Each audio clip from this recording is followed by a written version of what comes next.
तो मध्य प्रदेश सरकार ने एक बड़ी पहल की है और इस बड़ी पहल में एक बड़ी भूमिका निभाई है मध्य प्रदेश के कृषि मंत्री कमल पटेल ने। जी हाँ, बासमती चावल को जीआई टैग दिलाने की मुहिम या कहा जाए एक बड़ी जंग शुरू हो चुकी है। मध्य प्रदेश पिछले लंबे समय से बासमती चावल जो कि मध्य प्रदेश में उपजाया जाता है उसे जीआई टैग दिलाने की कोशिश कर रहा है। ये टैग बेहद महत्वपूर्ण है क्योंकि ये टैग हासिल करने के बाद मध्य प्रदेश ऑथराइज यानी कि आधिकारिक तौर पर बासमती उत्पादन राज्यों में शुमार हो जाएगा और यहाँ उत्पादन होने वाले चावल की न केवल कीमत बढ़ेगी बल्कि बड़े पैमाने पर मध्य प्रदेश का चावल एक्सपोर्ट भी हो सकेगा। बड़े पैमाने पर हमारे यहाँ के चावल के जो किसान हैं उन्हें फ़ायदा होगा। हमारे यहाँ पर बड़े जो राइस मिलर्स हैं वो अपनी फैक्ट्री लगा पाएंगे यानी कि रोज़गार भी बढ़ेगा। ये कितनी महत्वपूर्ण पहल है और उसमें कृषि मंत्री कमल पटेल ने कितनी बड़ी भूमिका निभाई है, मेरे सहयोगी प्रिंस गाबा से हम समझेंगे। प्रिंस, लंबे समय से ये मुद्दा चल रहा था, मद्रास हाईकोर्ट ने खारिज कर दिया था, लेकिन इसको बड़े सिरे से उठाना कितना गंभीर समझा कमल पटेल ने इस मुद्दे को, कृषि मंत्री ने, और आपको क्या लगता है कि एक कितना बड़ा कदम है? बिल्कुल आशुतोष जी, वाकई में बहुत सराहनीय कदम है और बड़ा कदम है। जिस तरह से लंबे समय से इसकी मांग चल रही थी कि मध्य प्रदेश में अगर जीआई टैग मिल जाता है तो निश्चित ही जो बासमती चावल के धान का जो एक टैग होता है कि भाई उत्पादन क्षेत्र है, तो वाकई में इससे बड़ी बड़ी कंपनियों का अग्रसर इधर होगा, एक बड़े किसानों को एक बड़ा इससे फ़ायदा मिलेगा क्योंकि उनकी कीमतें बढ़ेंगी। जब जीआई टैग लग जाता है तो बासमती चावल की कीमत भी बढ़ेंगी और युवाओं को रोज़गार भी मिलेगा। तो मुझे लगता है कि बहुत बड़ी पहल है और निश्चित जैसे कोर्ट में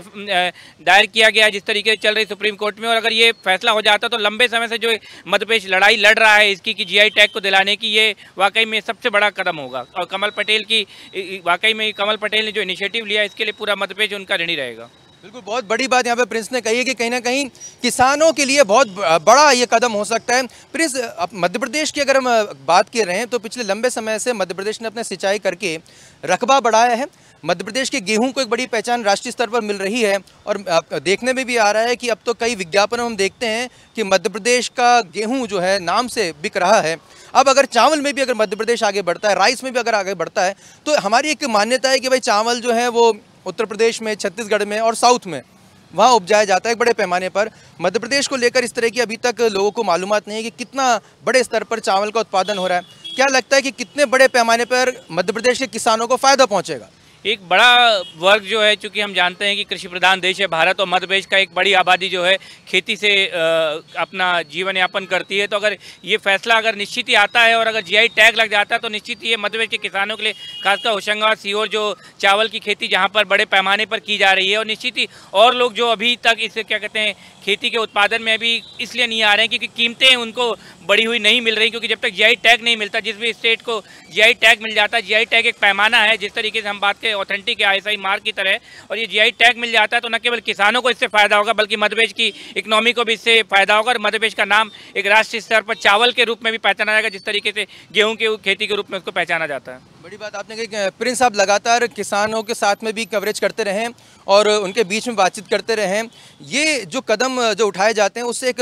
मोरल बूस्टर भी होता है, एक प्रोत्साहन भी मिलता है कि नहीं भाई, हमारे जो हम उत्पादन कर रहे हैं, मेहनत भी हम बराबर कर रहे हैं, पसीना हम बराबर बहा रहे हैं, लेकिन हमारे चावल को वो कीमत नहीं मिल पाती है जो कि अन्य राज्यों को मिल पाती है, दूसरे राज्यों को मिल पाती है। ऐसे में किसान भाइयों का जो हौसला है वो मध्य प्रदेश सरकार के और कृषि मंत्री कमल पटेल की इस पहल से कितना आगे बढ़ेगा? बिल्कुल, मुझे लगता है कि कोई भी सरकार हो, कोई भी मंत्री हो, उसका फ़र्ज़ है कि अपने प्रदेश के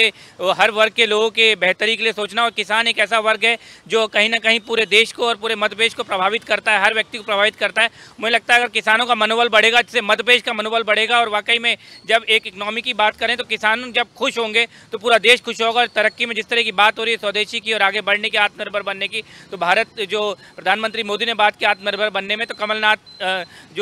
कमल पटेल की जो पहल है वाकई में ये निश्चित बहुत ही सराहनीय पहल कही जाएगी। इसमें लेकिन दर्शकों आपको समझना होगा कि जो दूसरे राज्य हैं, देखिए एक होता है हेल्दी कंपटीशन भी होता है। आप सोच रहे होंगे कि भाई अगर एक राज्य यानी कि मध्य प्रदेश के चावल को बासमती का तमगा मिलता है तो दूसरे राज्यों को दिक्कत क्या है? दिक्कत होती है, हर राज्यों में अलग अलग राजनीति होती है, हेल्दी कंपटीशन होता है। आपने देखा होगा इससे पहले गुजरात में जो गिर का जो वन है वहाँ पर बब्बर शेर पाए जाते हैं। मध्य प्रदेश लंबे समय से गुजरात के जो गिर का जो बब्बर शेर हैं उन्हें मध्य प्रदेश के श्योपुर ज़िले के कूनो पालनपुर अभ्यारण्य में लाने की कोशिशों में जुटा हुआ है, लेकिन गुजरात सरकार हमेशा इस बात को टाल देती है। मामला सुप्रीम कोर्ट भी पहुंच चुका है। निर्देश भी दिए जा चुके हैं, लेकिन इसका पालन नहीं किया जा रहा है। आप इसी से समझ सकते हैं कि भले ही दोनों राज्यों में भाजपा की सरकार है, उसके बावजूद भी अपने अपने राज्यों के यूएसपी यानी कि यूनिक सेलिंग पॉइंट यानी कि अपनी वो पहचान जो कि उसे दूसरों से अलग दर्जा देती है, अलग खड़ा करती है, इसको लेकर हर राज्य जद्दोजहद करता है। अगर मध्य प्रदेश जैसा बड़ा राज्य बासमती चावल उत्पादन का जीआई टैग हासिल कर पाने में कामयाब हो जाता है, सुप्रीम कोर्ट में जंग लड़ लेता है और ये जीत लेता है, तो कहीं ना कहीं दूसरे राज्यों की जो है उस पर असर पड़ेगा। प्रिंस, क्या यही वजह है कि दूसरे राज्य जो कंपटीशन में है, प्रतिस्पर्धा में है, वो नहीं चाहेंगे कि मध्य प्रदेश को ये जीआई टैग मिले? बिल्कुल, क्योंकि मध्य प्रदेश जिस तरीके से आगे बढ़ रहा है पूरे देश के नक्शे पे, हम कहें कि मध्य प्रदेश एक तेज़ी से बढ़ता हुआ प्रदेश है, तो दूसरे राज्य के जो इन्वेस्टर्स हैं शायद वो भी मध्य प्रदेश आने के लिए आतुर हैं। लेकिन जब तक जीआई टैग नहीं है वो कोई भी रिस्क लेना नहीं चाहता। कोई भी अगर किसी का उत्पादन हो रहा है तो उसका प्रोडक्शन बड़े लेवल पर होता है, उसकी कीमत जब वो खुद पाएंगे बाहर से उसको, तभी वो किसानों को दे पाएंगे। तो मुझे लगता है कि दूसरे राज्य नहीं चाहते हैं, और वाकई में कि हेल्थ कॉम्पिटिशन आप कह सकते हैं कि हर स्टेट अपने आप को बेहतर और संपन्न दिखाना चाहता है। बिल्कुल बेहतर संपन्न दिखाना चाहता है, और यही वजह है कि कृषि मंत्री कमल पटेल ने एक बड़ा कदम उठाया है। देखिए, मामला सुप्रीम कोर्ट जा चुका है, यहाँ पर एक बड़े अधिवक्ताओं की टीम बनाई गई है मध्य प्रदेश सरकार ने, इसमें लीड कर रहे हैं कृषि मंत्री कमल पटेल, जो अपने निर्देशन में उन्होंने बड़ी एक टीम बनाई। उन्होंने याचिका, देखिए सुप्रीम कोर्ट में कोई भी याचिका जब दायर की जाती है तो उसके पर्याप्त आधार तैयार कराए जाते हैं, पूरी वहाँ पर उसके फैक्ट्स रखे जाते हैं, तथ्य रखे जाते हैं कि किन आधारों पर ये जो याचिका लगाई गई है, जंग किन आधारों पर लड़ी जाएगी। मद्रास हाई कोर्ट, ध्यान रखिए दर्शकों, मद्रास हाई कोर्ट पहले मध्य प्रदेश की जो याचिका है उसको खारिज कर चुका है। जीआई टैग मध्य प्रदेश सरकार को नहीं मिले, मद्रास हाई कोर्ट ने इस तरह के निर्देश दिए हैं, लेकिन अब उसको अपर कोर्ट यानी कि देश के सर्वोच्च न्यायालय सुप्रीम कोर्ट में इस मुद्दे को अब ले जाने का जिम्मा उठाया मध्य प्रदेश के कृषि मंत्री कमल पटेल ने। हम लगातार देख रहे हैं कि कमल पटेल जो हैं बहुत तेज़ी से कृषि क्षेत्र में मध्य प्रदेश में क्रांतिकारी परिवर्तन लाने में जुटे हुए हैं। चाहे हमने देखा कि किस तरह से किसान कर्ज माफ़ी को लेकर उन्होंने कमलनाथ सरकार को घेरे में लिया, और यहाँ तक कि इंडिया फर्स्ट से सबसे पहले उन्होंने एक्सक्लूसिव बातचीत में पहली बार जो ऐलान किया, इंडिया फर्स्ट से ही किया, कि वो कमलनाथ को और राहुल गांधी को भी अगर वो दोषी पाए जाते हैं किसानों के साथ धोखाधड़ी में तो एफआईआर करेंगे। बिल्कुल, वाकई में जिस तरीके से एग्रेसिव तरीके से वो राजनीति में और अपनी एक भूमिका निभा रहे हैं कृषि मंत्री के रूप में, ये निश्चित ही सराहनीय है, और इससे मुझे लगता है कि किसानों का और मध्य प्रदेश का फ़ायदा होगा।